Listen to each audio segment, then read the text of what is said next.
Hello students, vector calculus का आगाज़ करते हैं, शुरुआत करते हैं। पहला लेक्चर है वेक्टर कैलकुलस का प्रीफेस। पूरा हम आपको आइडिया दे रहे हैं वेक्टर कैलकुलस में बीएससी फर्स्ट ईयर में क्या आपको पढ़ना है। वेक्टर कैलकुलस दो हिस्सों में बटा हुआ है, वेक्टर डिफरेंशिएशन और वेक्टर इंटीग्रेशन। वेक्टर डिफरेंशिएशन में भी दो बातें होंगी, एक होगा ऑर्डिनरी डिफरेंशिएशन और एक होगा पार्शियल डिफरेंशिएशन। और वेक्टर इंटीग्रेशन में भी दो बातें होंगी, एक सिंगल इंटीग्रल वाले इंटीग्रल्स होंगे और एक मल्टीपल इंटीग्रल्स वाले होंगे। मल्टीपल इंटीग्रल्स में बस आपको डबल इंटीग्रल और ट्रिपल इंटीग्रल इन्वॉल्व करना है। तो देखो, डिफरेंशियल कैलकुलस जो स्केलर डिफरेंशियल डिफरेंशिएशन होता है, जिसमें स्केलर फंक्शंस होते हैं, वो आप डिफरेंशियल कैलकुलस वाले पोर्शन में पढ़े हुए हैं। वहाँ पे आप ऑर्डिनरी डिफरेंशिएशन, पार्शियल डिफरेंशिएशन पढ़े हुए हैं।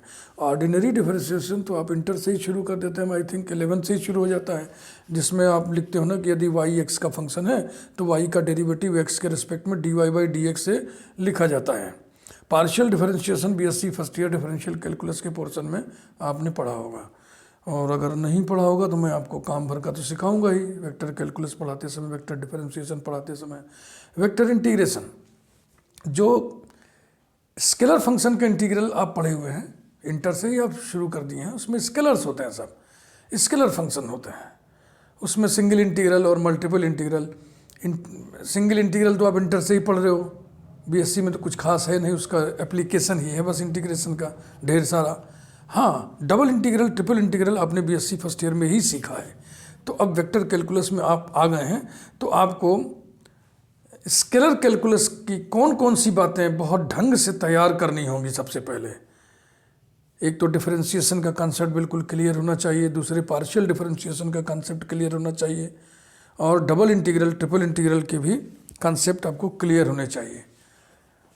अभी तक आप स्केलर इंटीग्रेशन पढ़ रहे थे, अब आप वेक्टर इंटीग्रेशन पढ़ने जा रहे हैं, वेक्टर डिफरेंशिएशन पढ़ने जा रहे हैं। स्केलर डिफरेंशिएशन अभी तक आप पढ़ा करते थे, तो कुछ सावधानियां भी आपको बरतनी होंगी। अब देखो, जब आप इधर वेक्टर कैलकुलस पढ़ोगे ना, तो इसमें वेक्टर फंक्शन भी होगा। वेक्टर फंक्शन, वेक्टर फंक्शन किसका? Vector function of scalar, vector function of scalar, और स्केलर फंक्शन भी होगा, स्केलर फंक्शन ऑफ स्केलर। तो अब आपको सावधानी से चलना है। माना वेक्टर ए स्केलर टी का एक फंक्शन है, तो ऐसे लिखा जाएगा, जैसे आप एफ ऑफ एक्स लिख दिया करते थे एक स्केलर कैलकुलस में। तो इसको क्या समझते थे कि F is a function of x. F is a function of x means F depends on this scalar. ये भी स्केलर है, ये भी स्केलर है। अब यहाँ पे बात ऐसी आ गई, ये वेक्टर है, ये स्केलर है, यानी कि vector A depends on the scalar T. और अगर हमने ऐसे लिख दिया फाई ऑफ टी, तो अब ये भी स्केलर है, ये भी स्केलर है, ये वेक्टर है, ये स्केलर है। तो अब स्केलर वेक्टर एक साथ चलेंगे, तो जाहिर सी बात है कॉम्प्लिकेसी बढ़ेगी। पहले स्केलर स्केलर था, फ्री हैंड काम करते थे, अभी बहुत सावधान होकर काम करना है। तो ये आप बड़े बच्चे हैं, आपसे ये उम्मीद की जाती है कि बहुत सावधानी से आप सीखेंगे और उसको पढ़ेंगे। डिफरेंशिएशन का कंसेप्ट बिल्कुल वही है, एक नया नोटेशन, न्यू नोटेशन हम इंट्रोड्यूस करेंगे। और ये न्यू नोटेशन वेक्टर कैलकुलस का ही नहीं है, ये हायर एजुकेशन के लटके झटके हैं। जैसे कि f is a function of x, तो हम लिखते हैं f is a function of x, समझ रहे ना? तो अब हम लिखेंगे f is a function of f ऐसे, f equal to f of x। ये देखिए, अगर कहीं ऐसे लिखा जाएगा तो इसका मतलब होगा f is a function of x। ये आपको ध्यान रखना होगा, ये नया नोटेशन है। वैसे ही मान लो हमने लिख दिया vector a equal to vector a of t, तो आप घबराइएगा मत, इस लिखावट का एक मीनिंग है, ये मीनिंग आप समझ लीजिए। ये आपके लिए नया है, लेकिन अब ऐसे ही चलेगा। ये हायर एजुकेशन में यही नोटेशन है। इस लिखावट का मतलब है vector A is a function of scalar T, vector A is a function of scalar T, हम ऐसे लिखेंगे।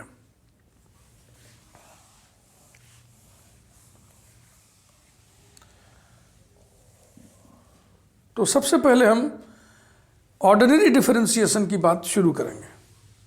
Ordinary differentiation, ordinary differentiation means if y is a function of x, अब नए नोटेशन के हिसाब से मैं लिख रहा हूँ, if y equal to y of x, माने if y is a function of x, then derivative of y with respect to x, derivative of y with respect to x is denoted by dy by dx, and dy by dx, dy upon dx, dy over dx is defined as limit delta x tends to 0, y of x plus delta x plus y of x, sorry, minus y of x upon delta x। ये बिल्कुल घबराइए मत, बस इसको सीखिए। इस तरीके के नोटेशन सब आपको यूज टू करना है। यूज टू में आएगा, पहले आप लिखते थे if f is a function of x, यानी कि if y is a function of f, तो आप लिखते थे y equal to f of x, then dy by dx is defined as limit delta x tends to 0, f of x plus delta x minus f of x upon delta x. ये आप लिखते थे, अब आपको ये लिखना होगा, ऐसे लिखना होगा, और कोई दिक्कत नहीं, बस एक बार आप मन बदलिए कि y equal to y of x, माने y is a function of x, y is a function of x। आप जहाँ f ऑफ x लिखते थे, अब आप y ऑफ x लिखेंगे। तो देखो f की जगह y कर देना है ना, तो जहाँ f है वहाँ y कर दिया, ये देखो। तो जो आप पढ़े हैं आप उसको इस तरीके से पढ़ना है, तो इसको ऑर्डिनरी डेरिवेटिव बोलते हैं। पार्शियल डेरिवेटिव भी आप जानते हैं। पार्शियल डेरिवेटिव की बात तब उठती है जब एक वेरिएबल एक से अधिक वेरिएबल पे डिपेंड हो, यानी इंडिपेंडेंट वेरिएबल्स की संख्या एक से ज़्यादा हो। इसमें y is a function of x, y depends on x था। अब देखिए number 2, if u is a function of two variables x and y, u equal to u of xy means u is a function of two variables x and y, माने कि u depends on two independent variables x and y। तो देखो ये dependent होता है, ये independent होता है, y डिपेंडेंट है, x इंडिपेंडेंट है। तो डिपेंडेंट वेरिएबल का डेरिवेटिव इंडिपेंडेंट वेरिएबल के रिस्पेक्ट में निकाला जाता है। इसमें u डिपेंडेंट है, ये इंडिपेंडेंट है, तो इसका डेरिवेटिव इंडिपेंडेंट वेरिएबल के रेस्पेक्ट में निकालो। ऐसा अगर मैं कह दूं तो तुम किसके रेस्पेक्ट में निकालोगे, x के या y के? दो है ना। अब तो जब x के रेस्पेक्ट में निकालोगे तो y बेचारा बैठा रहेगा, y के रेस्पेक्ट में निकालोगे तो x बेचारा बैठा रहेगा। तो जब भी तुम निकालोगे ना तो ये पार्शियल वर्क होगा, इसी को पार्शियल डेरिवेटिव, पार्शियल डिफरेंशिएशन कहते हैं। देन u का डेरिवेटिव x के रेस्पेक्ट में, जबकि y बैठा रहेगा, माने y कांस्टेंट रहेगा, y is treated as constant. तो इसके लिए नया नोटेशन है, ये है डेबा या डेल भी इसको पढ़ते हैं, डेबा, DEBA, डेबा, डेबा u अपॉन डेबा x या del u upon del x, shortcut मार दिए, बोलने में थोड़ी आसानी। और अब इसका डेफिनेशन क्या होगा, equals to limit delta x tends to 0, u of x plus delta x comma y minus u of x comma y upon delta x। ध्यान से देखिए, यही कॉन्सेप्ट है, कोई बहुत दिक्कत थोड़ी है। y बैठा रहेगा, मैंने कहा ना y कांस्टेंट रहेगा। देखो y, जो y आर्गूमेंट है, सेकंड आर्गूमेंट है, वो बैठा है चुपचाप बेचारा, y कांस्टेंट है। चेंज किस में मेजर हो रहा है, x आर्गूमेंट में, x प्लस डेल्टा x इसमें x प्लस डेल्टा x इसमें x, माइनस कर दिया और नीचे वही डेल्टा x। तो इसमें देखो ना, देखना क्या लग रहा है कि यही डेरिवेटिव फार्मूला है। पहले सिंगल आर्गूमेंट था, अब दो आर्गूमेंट है दोनों में, तो ये y आर्गूमेंट स्थिर है, x आर्गूमेंट में चेंज मेजर किया गया, तो ये हो गया derivative of u with respect to x when y is treated as constant. तो इसको बोलते हैं पार्शियल डेरिवेटिव। dy बाई, अगर हम कहीं पर भी लिख, चलो अच्छे से समझ लो, dy बाई dx, d लिखा है और डेल लिखा है, इन दोनों को फर्क समझ लें। d भी डेरिवेटिव बताता है, डेल भी डेरिवेटिव बताता है। d लिखा है, इसका क्या मतलब है कि ये जो y है सिर्फ x का फंक्शन होगा, और अगर डेल लिखा है तो इसका क्या मतलब हुआ, ये u जो है सिर्फ x का फंक्शन है, ऐसी बात नहीं है। u x का फंक्शन तो है ही है, x के अलावा भी किसी वेरिएबल का फंक्शन है, वो चाहे 2 वेरिएबल का फंक्शन हो, चाहे ऐसे 3 वेरिएबल में हम एक्सटेंड कर देंगे। u depends on x, y and z and del u upon del y, डेबा यू अपॉन डेबा वाई इक्वल टू, अब y के रिस्पेक्ट में जब डेरिवेटिव निकालोगे तो x स्थिर रहेगा, कांस्टेंट रहेगा। तो अब लिखो, अब तो आप समझ चुके होंगे, आइडिया आप समझ चुके होंगे। तो हो जाएगा limit delta y tends to 0, u of x स्थिर, y में हम मेजरमेंट करेंगे change, y plus delta y और minus u of x y. देख रहे हैं ना, ये x आर्गुमेंट स्थिर है, नो चेंज, y में चेंज मेजर हो रहा है और अपान क्या करते हैं, डेल्टा वाई। तो this is derivative of u with respect to y when x is treated as constant. This is partial derivative of u with respect to x when y is treated as constant. These derivatives are known as partial derivatives and this derivative is known as ordinary derivative. इस derivative को आप intermediate से पढ़ रहे हैं और सिर्फ derivative कहते थे, चूँकि डेरिवेटिव का एक प्रकार और आ गया, इसलिए डिस्टिंक्ट करने के लिए, अलग अलग डिस्टिंग्विश करने के लिए, दोनों के नाम में फ़र्क करने के लिए इसको पार्शियल डेरिवेटिव और इसको ऑर्डिनरी डेरिवेटिव कहने लगे। तो ये 2 वेरिएबल में हमने बताया है पार्शियल डेरिवेटिव, इसी को हम 3 वेरिएबल में देखो लिख के दिखाते हैं आपको।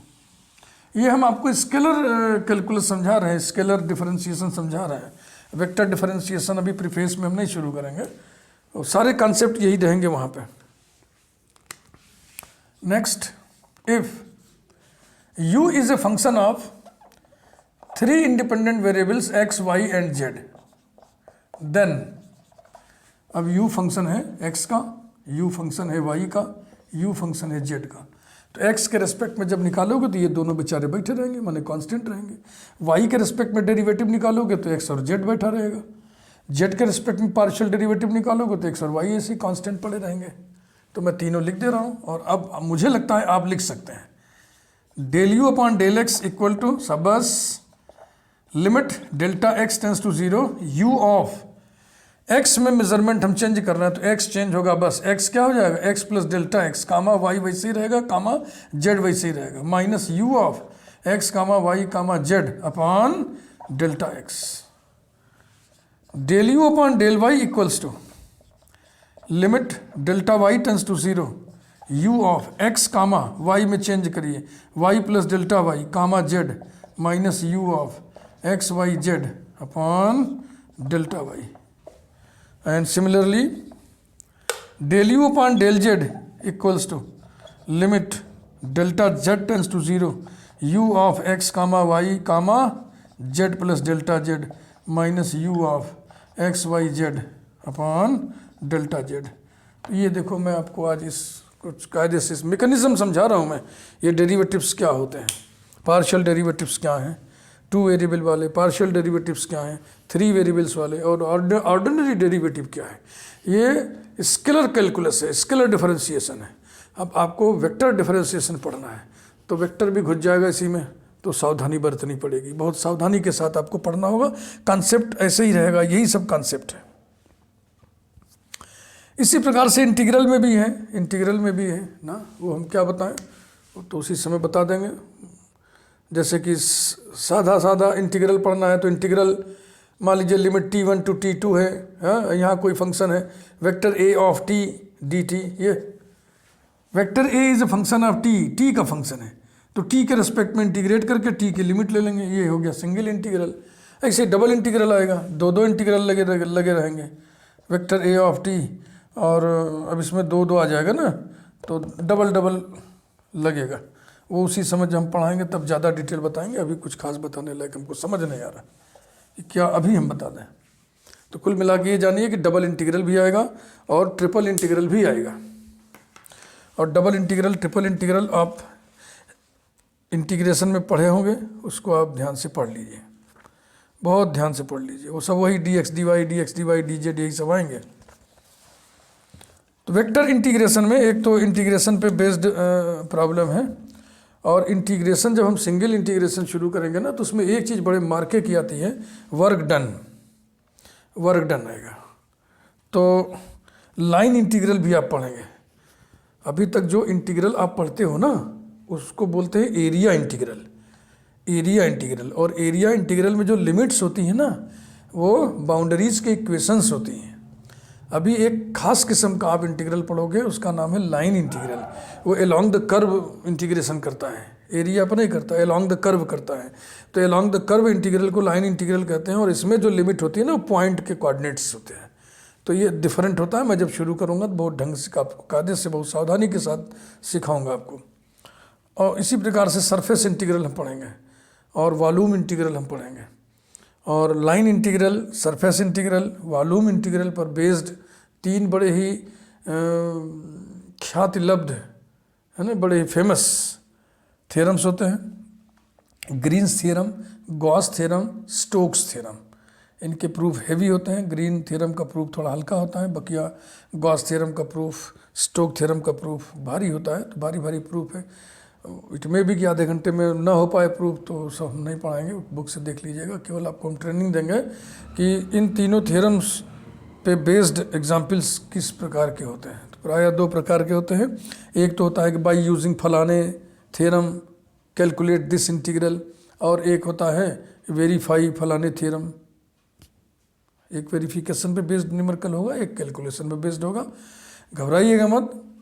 सरफेस इंटीग्रल, वॉल्यूम इंटीग्रल थोड़ा हेवी होते हैं, लेकिन ठीक है भाई, अब हेवी है तो क्लास भी तो बड़ी है, तो बड़ी क्लास में बड़ी बातें आप सीखेंगे। तो ये प्रिफेस था। और चलते चलते मैं आपको, मुझे ऐसा लग रहा है कि 1-2 चीज़ आपको हम सिखा दें जो शायद इंटरमीडिएट में आप मिस कर गए होंगे। एक का नाम है स्केलर ट्रिपल प्रोडक्ट, और एक है वेक्टर ट्रिपल प्रोडक्ट। आइए 5 मिनट में इसको भी देख लें, क्योंकि अब ये तो हमारे बीएससी के सिलेबस में है नहीं। और मैं जब पढ़ाता हूँ क्लास में, तो बच्चे बताते हैं कि इंटर में अभी है नहीं, तो मैं वही आपको बता दे रहा हूँ।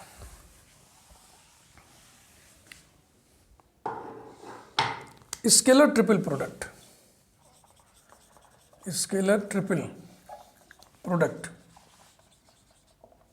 Of 3 vectors.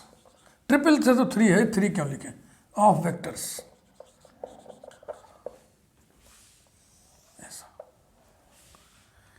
Vector A dot vector B cross vector C, ये स्केलर ट्रिपल प्रोडक्ट, यही है स्केलर ट्रिपल प्रोडक्ट। एक एक शब्द की व्याख्या मैं कर दे रहा हूं। Of vectors, vector A, vector B, vector C. देखो, वेक्टर ऐसे भी लिखा जाता है, वेक्टर ऐसे भी लिखा जाता है। कहीं कहीं वेक्टर हमने ऐसे लिखा हुआ देखा है, लेकिन आप इसका इस्तेमाल न करिएगा, ये मान्य नहीं है। बस यही 2 मान्य हैं, स्टेब्लिश्ड यही है। 3 वेक्टर इसमें इन्वॉल्व है, इसलिए वर्ड है ट्रिपल। गुणा हो रहा है, मल्टीप्लिकेशन हो रहा है, इसलिए प्रोडक्ट वर्ड है। स्केलर क्यों है? पहले हम बी क्रॉस सी निकालेंगे, तो वेक्टर आएगा, उस वेक्टर का इस वेक्टर में डॉट करिएगा, तो फाइनली क्या मिलेगा? स्केलर। तो फाइनली जो आउटपुट मिलेगा, रिजल्ट मिलेगा, वो स्केलर होगा, इसलिए इसके नाम में स्केलर आया है। इट इज डिनोटेड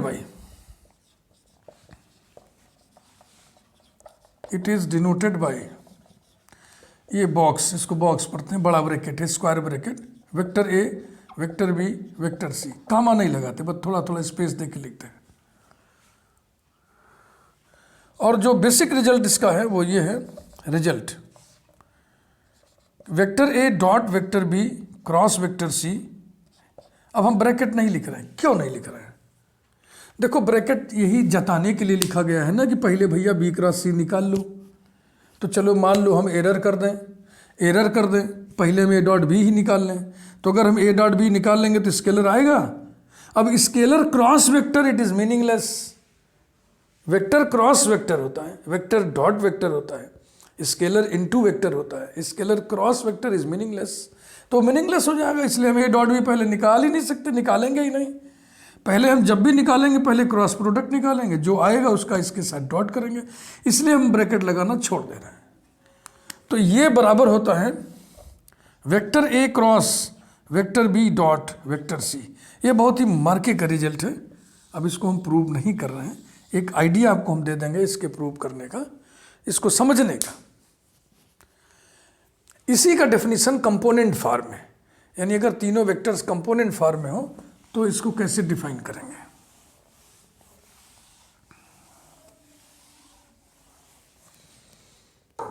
उसको बताने से पहले कुछ प्रॉपर्टीज हम लिख दें। प्रॉपर्टीज नंबर 1, बॉक्स में 3 एंट्रीज हैं, 3 सिंबल्स हैं, कोई भी 2 सिंबल आइडेंटिकल होगा तो उसकी वैल्यू 0 होगी। देखिए vector A, vector A, vector C equal to, हमने पहला दूसरा बराबर किया, अब हम पहला दूसरा तीसरा बराबर कर लें। Vector A, vector B, vector B equals to, अब हम पहला तीसरा बराबर कर लें। Vector A, vector B, vector A, इनका मान 0 होता है सबका। प्रॉपर्टी नंबर 2, किन्हीं 2 को आपस में अदल बदल कर दें तो एक निगेटिव बाहर आ जाएगा। तो पहला दूसरा को बदलने से क्या आएगा, vector B, vector A, vector C equals to, फिर दूसरा तीसरा को आपस में बदलिए तो हो जाएगा vector A, vector C, vector B, फिर पहला तीसरा आपस में बदलिए, vector C, vector B, vector A, ये सब के सब बराबर होंगे, ये सब के सब बराबर होंगे minus box A B C. ये भी इसके बराबर, ये भी इसके बराबर, ये भी इसके बराबर। और तीसरी प्रॉपर्टी होती है साइक्लिक प्रॉपर्टी, कि हम ए बी सी लिखें, चाहे बी से शुरू करें तो बी सी ए हो जाएगा, चाहे सी से शुरू करें तो सी ए बी हो जाएगा, तीनों बराबर होते हैं। Box A B C equals to box B C A equals to box C A B. ये सब आप अभी थोड़ी देर में हम भी कंपोनेंट्स वाला डेफिनेशन बताएंगे ना, तो आपके सब चीज़ बहुत इजी लगेगा। फिर component form, component form, if vector A equal to a1 i cap plus a2 j cap plus a3 k cap, vector B equal to b1 i cap plus b2 j cap plus b3 k cap, and vector C equal to c1 i cap plus c2 j cap plus c3 k cap, then scalar triple product A B C यानी box A B C is defined as. ये prove हो जाते हैं सब, लेकिन हम prove नहीं कर रहे हैं, बस आपको रिजल्ट बता रहे हैं, डेफिनेशन बता रहे हैं, standard results. Then box A B C is equal to determinant, पहली लाइन में पहले वेक्टर के तीनों कंपोनेंट्स a1 a2 a3, दूसरी लाइन में दूसरे वेक्टर्स के कंपोनेंट्स b1 b2 b3, और तीसरी लाइन में तीसरे वेक्टर्स के कंपोनेंट c1 c2 c3, यही है। अब जितने हम रिजल्ट वगैरह लिखे थे ना, वो सब इसी से समझ में आ जाएगा। किन्हीं 2 को बराबर करने का मतलब इसमें किन्हीं 2 रोज को बराबर करना, और आप जानते हैं कि किसी डिटर्मिनेंट में कोई 2 रोज आइडेंटिकल हो तो उसकी वैल्यू 0 होती है।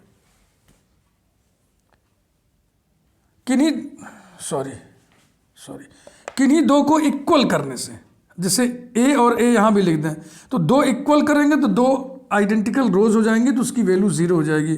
2 को आपस में बदलने का मतलब क्या है, 2 रोज को आपस में बदलना।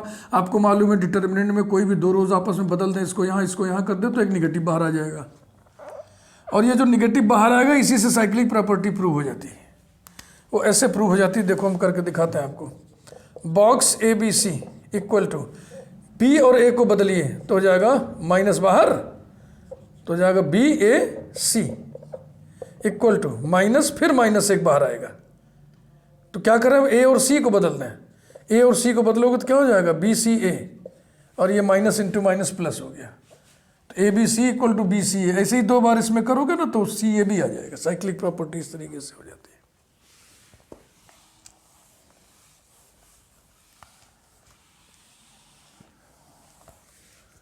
तो स्केलर प्रोडक्ट में A dot B cross C निकालें, चाहे A cross B then dot C निकालें, दोनों की वैल्यू बराबर आती है।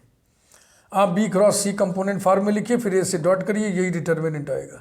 आप ए क्रॉस बी कंपोनेंट फॉर्म में लिखिए, फिर सी से डॉट करिए, यही डिटर्मिनेंट आएगा। करके आप देख लेना। तो ये आपको जानना जरूरी था। और इसी प्रकार से वेक्टर ट्रिपल प्रोडक्ट है, उसको भी हम डिफाइन कर दे रहे हैं, ये आपको जानना जरूरी है। वेक्टर ट्रिपल प्रोडक्ट ये देखो vector A cross vector B cross vector C, ये तो बी क्रॉस सी वेक्टर आएगा, उस वेक्टर का इसमें क्रॉस करोगे फिर वेक्टर आएगा। तो इसको वेक्टर ट्रिपल प्रोडक्ट इसलिए कह रहे हैं क्योंकि इसमें जो फाइनली आउटपुट आ रहा है वेक्टर आ रहा है, और 3 है इसमें इसलिए ट्रिपल हो गया, मल्टीप्लीकेशन इसलिए प्रोडक्ट हो गया। This is defined as vector A dot outer vector C with B. अब ये दोनों का डॉट तो स्केलर आ गया ना, तो स्केलर डॉट भी नहीं लिखते, स्केलर क्रॉस भी नहीं लिखते, स्केलर टाइम्स आप इसके बीच में कोई चिन्ह नहीं लगाते, क्योंकि गुणा के लिए हम लोग 2 चिन्ह यूज़ करते हैं, डॉट और क्रॉस, और ये दोनों रिजर्व कर लिया है वेक्टरों ने। वेक्टर का क्रॉस मल्टीप्लिकेशन होगा तो क्रॉस लगेगा, डॉट मल्टीप्लिकेशन होगा तो डॉट लगेगा। तो जब स्केलर का वेक्टर में मल्टीप्लिकेशन होगा भाई, तो यहाँ पे खामोशी रहेगी, कोई चिन्ह नहीं रहेगा, इसको गुणा माना जाता है। तो आप जानते हो ना, जैसे मान लो AX लिखा है तो A और X के बीच में कोई चिन्ह लगा है नहीं ना, तो क्या माना जाता है? गुणा, मल्टीप्लिकेशन। तो A dot C with B, तो इसको हम पढ़ेंगे A dot C with vector B, या पढ़ेंगे A dot C times of vector B, minus vector A dot vector B times of vector C। और इसमें एक और होता है vector A cross vector B cross C। हाँ, इसका डेफिनेशन अलग होगा, इसमें फ़र्क होता है। तो इसका डेफिनेशन आपको याद करना पड़ेगा, A dot C times of vector B minus B dot C times of vector A। तो इसको याद करने का तरीका ये देखो, इसका पहले डॉट किस में हो रहा है? जो आउटर है, तो ये आउटर कौन है? C ना, तो A डॉट आउटर विथ बचा हुआ माइनस A डॉट इनर जो अंदर वाला है विथ बचा हुआ। ऐसे इसमें भी है दिस डॉट आउटर। अब this dot C dot A लिखे चाहे A डॉट C लिखे, डॉट प्रोडक्ट में कम्यूटेटिव ला होल्ड करता है। तो C डॉट A विथ बचा हुआ, देखो ये C डॉट A विथ बचा हुआ minus C dot B with बचा हुआ, C डॉट B विथ बचा हुआ। तो अब C डॉट B लिखे चाहे B डॉट C लिखे, ऐसे इसको याद कर लेना तो आपको याद हो जाएगा। तो ये 2 बातें आप याद रखिए।